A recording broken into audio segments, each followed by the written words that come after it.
I can't believe I'm saying this unashamed and in front of my parents, but I used to be a porn addict. Oh! But it was only a journey with God and learning to follow God that actually set me free.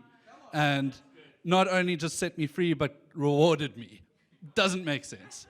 Okay, so I came from a good home. I got good grades. I attended a top university, and life was good for me. Things were all good. But I always felt like something was missing. And naturally, as being a sort of young man, you thought that thing was a girlfriend. And I was not a suave man. I was not a man that I was sort of shorter than everyone else around me. I was the short guy amongst my friends. And yeah, I didn't have the confidence to go and get a girlfriend. But I had one here and there, and it was never fulfilling. It was never something that lasted.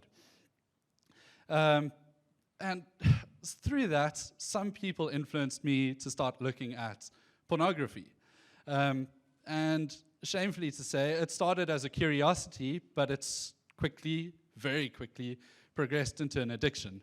I had easy access to a computer at home, I had easy access to the internet, and I played games late at night. So it was no strange thing for me to be in my room alone playing games.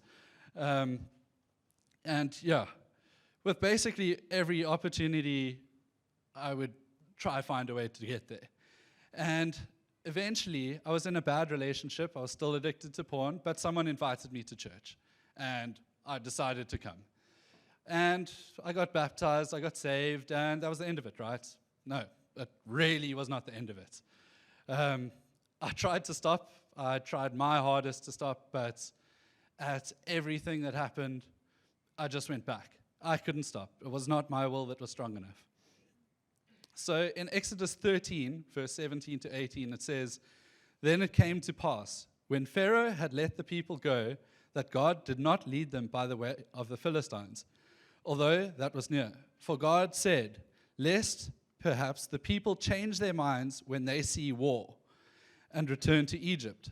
So God led the people around by the way of the wilderness of the Red Sea, and the children of Israel went up in orderly ranks out of the land of Egypt."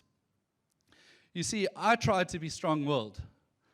I tried telling myself no. I tried at every opportunity to not do what I was not meant to do. I'd even tried putting safeguards in place that would stop me, but I knew about those safeguards, and they'd put me right, and I knew how to disable them, basically. So it was all my own feeble attempt. But anytime I got a hint, I was right back in slavery. I was right back in sin. And yeah, I believed that God was telling me to be a lot more strict with the things that would influence me, the things that would hint at going back there. And I didn't really want to listen at that stage, but eventually I did. And that meant that I couldn't watch a lot of shows that people spoke about. A lot of things that were just a little bit risque would not be acceptable for me. Maybe it was acceptable for others. I didn't really think so, but it wasn't for me, and I knew that, and I had to stop. So I had to turn towards God, and yeah, I had to follow Him, read His Word, and get to sleep at a reasonable hour. My dad would often say that 12 is a reasonable hour, but that's very generous. I think it's actually like 11, maybe even 10. I go to sleep at 10 nowadays. So, I did all these things to honor God, and Jesus briefly speaks about it. In Matthew 27 to 29, He says, "You have heard that it was said, 'You shall not commit adultery.' But I say to you that everyone who looks at a woman with lustful intent has already committed adultery with her in his heart. If your right eye causes you to sin, tear it out and throw it away. For it is better that you lose one of your members than that your whole body be thrown into hell." Now, Jesus didn't say that wanting us to be blind. Jesus said that knowing that if we saw the hints of a war, we'd turn back into sin and slavery. He said that, knowing that we did not have the will. The thing is, when the Israelites were on the Exodus, they weren't alone. They were with God.